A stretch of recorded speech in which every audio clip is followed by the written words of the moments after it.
Soy la maestra Hilda Pukbalam. En este tutorial hablaremos sobre el inicio y la evolución del Estado, correspondiente a la unidad 2. Y para entenderlo se explicará a través de la tipología social.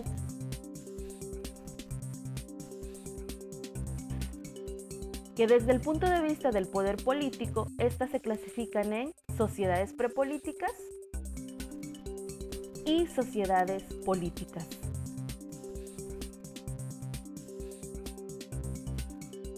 Las sociedades prepolíticas son colectividades humanas que carecieron de una organización política, de una relación estructural entre la persona que mandaba y los que obedecían. Carecían de una autonomía institucional y de un sistema de normas jurídicas explícitas. Entre sus características podemos mencionar la existencia del ejercicio de la autoridad integralmente social encargada del aseguramiento conductual de la defensa común, el culto, la regulación coexistencial, entre otros. La acción coactiva, que no estuvo reservada a alguien en particular. La ubicación cambiante o poco definida en relación con el asentamiento territorial. La interrelación por vínculos de parentesco, además de presentar homogeneidad social y escaso número de integrantes, y el desarrollo de actividades económicas de subsistencia. Las sociedades prepolíticas abarcaron 4 tipos de expresiones.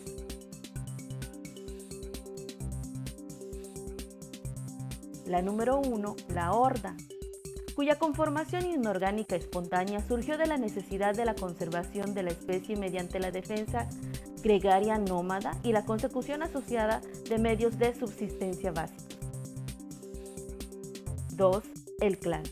Alude a un grupo de personas unidas por el vínculo de sangre y de filiación unilineal basado en la descendencia común y tradicional. Dicha sociedad poseía un tótem considerado progenitor de la misma y que se personificaba transitoriamente en la figura del jefe. 3. La tribu. Alude a aquel grupo social que abarcaba un gran número de clanes. Se caracterizó por la posesión de un territorio delimitado, por la división de la tierra y el trabajo. Implicó una forma de asociación más estructurada y piramidalmente organizada. La tribu expresó la particularidad del uso de un dialecto común, la pertenencia a una cultura homogénea, así como el establecimiento del ejercicio de una autoridad colegiada. La confederación tribal alude a una liga o unión de tribus, una suerte de alianza que surgió de la similitud y poderío bélico y de la vocación conjunta para una defensa eficaz o para actos de conquista. Además, los factores económicos promovieron su consolidación, las transacciones, los cambios y los incipientes mercados influyeron grandemente. Después de estas se encuentran las sociedades políticas, que se dividen en iniciales y estatales. Las sociedades políticas iniciales son conjuntos humanos que lograron establecer una estructura y organización de mando y obediencia, a la par de crear y sostener una pluralidad de instituciones jurídicas y administrativas. Entre las principales sociedades políticas iniciales destacan el Imperio Egipcio, el cual se caracterizó por la existencia de un fundamento de organización despótica y teocrática, la existencia de cierto grado de estructuración jurídico-política en lo relativo a la regulación de los intereses públicos, la presencia de una administración estatal profesionalizada y la inexistencia absoluta de la regulación jurídica de la relación gobernante y gobernados. La polis griega. La expresión polis equivale a ciudad-estado e indica el área geográfica, social y cultural en el que se desenvolvía la vida de los griegos. Entre estos no existía un sentimiento nacional, pues aún no aparecía en la historia la idea de nación, por lo que la unión se forjaba de la relación hombre-ciudad. Entre sus principales características aparecen la extensión territorial exigua, la presencia de una minúscula población, la existencia de una cierta idea de limitar el ejercicio del poder político a los cánones del derecho, la existencia de un aparato político predominante, mas no monopolizador, del mando y la coacción, la posesión de una estructura administrativa integral y orientada por personal especializado, la presencia de un gobierno sustentado en las costumbres sociales, la existencia frágil, deficiente y segmentada de una esfera de libertad personal frente al poder político.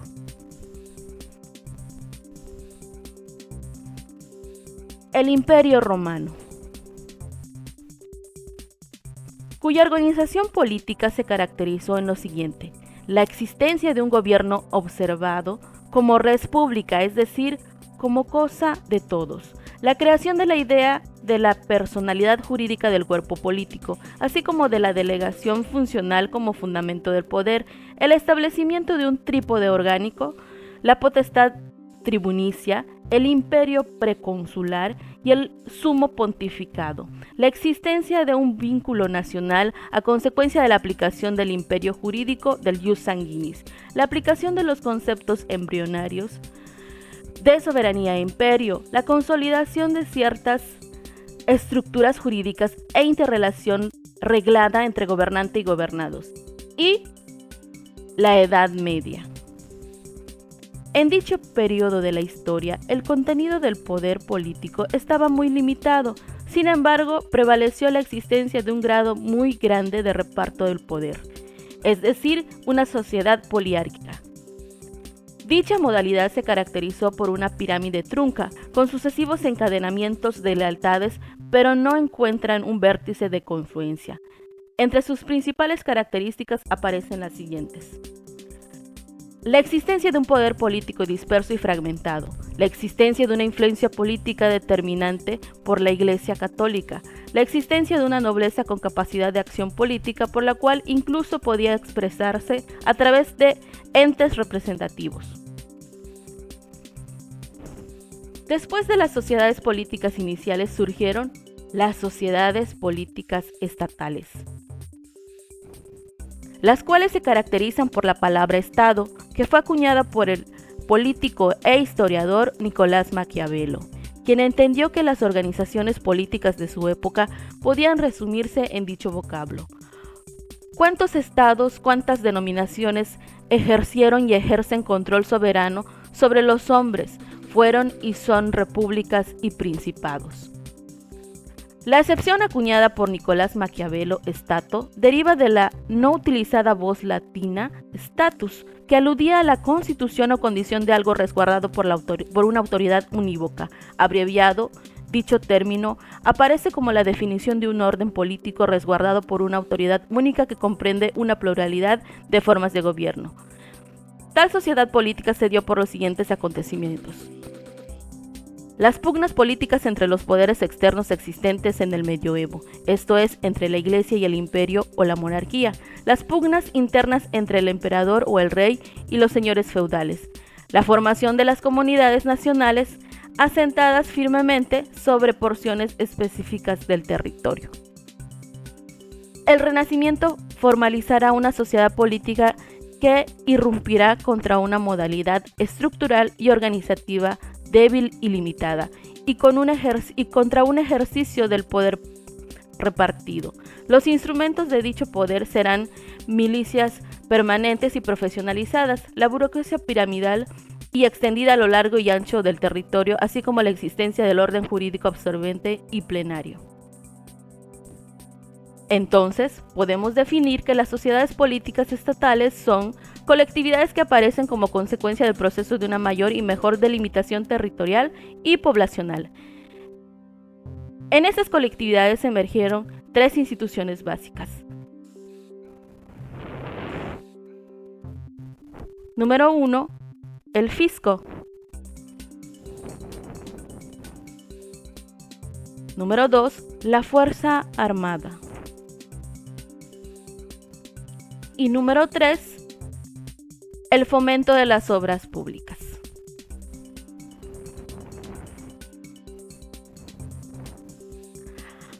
Ahora, con respecto a la formación de estas sociedades, se puede explicar mediante tres teorías.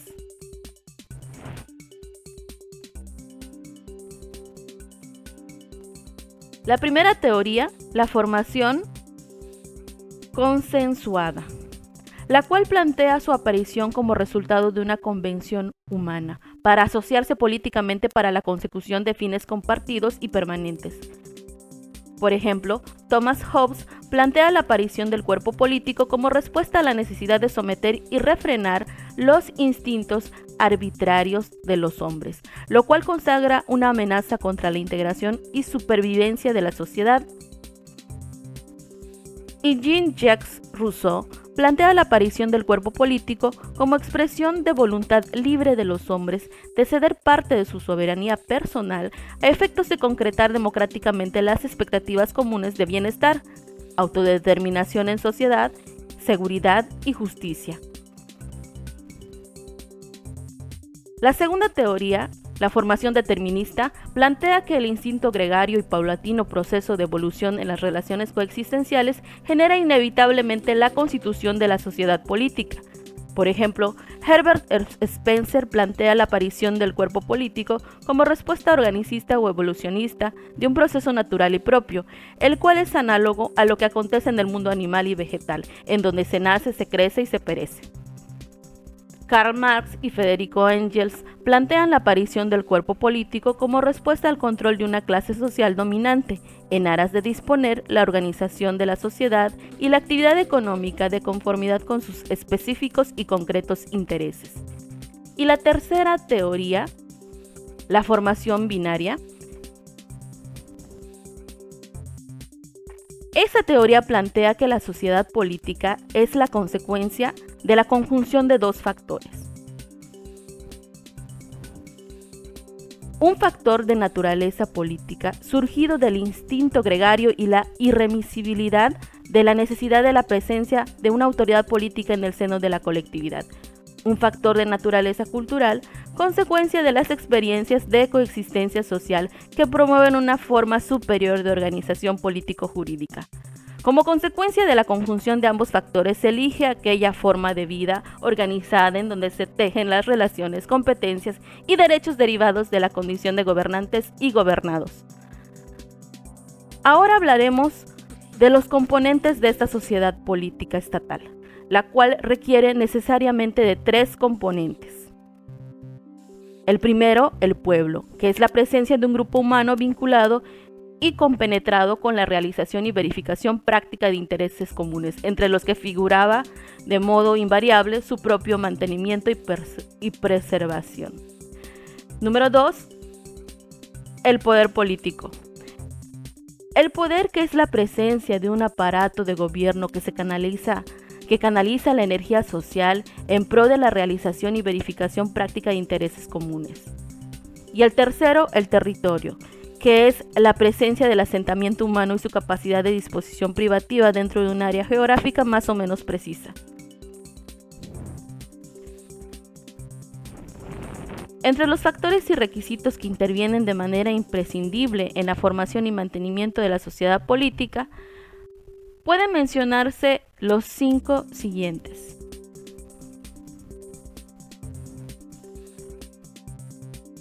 Número 1. La internalización del poder político, es decir, el establecimiento permanente y constante de la relación gobernante-gobernados. Ello incluye la creación de aparatos de represión social y de defensa militar. 2. El establecimiento de un específico y diferenciado sistema de normas jurídicas, ello en relación a las restantes conformantes de la constelación normativa, morales, religiosas y reglas de trato social. 3. El establecimiento de un equipo burocrático y la adopción de sistemas elementales de contabilidad, registro y estadística. 4. La legitimación ideológica del ejercicio del poder, mitología, religiosidad, ritualidad, entre otros.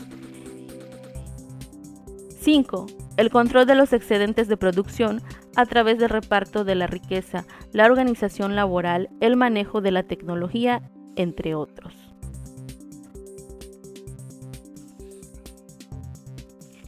En el próximo tutorial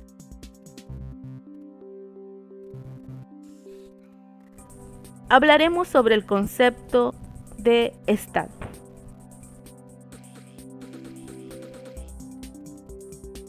Nos vemos en la siguiente sesión.